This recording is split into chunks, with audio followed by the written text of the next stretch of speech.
what I think is what's important to me is, just not just everything is quantum, but how can we somehow tell the story, try to connect it to the world that we live in, because it easily gets so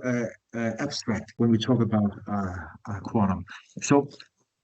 so I wanted to as here to explore different ways by combining these visuals, and I also like to add like a slightly poetic angle. So I tried here to combine these visuals, as said here, with slightly poetic angle,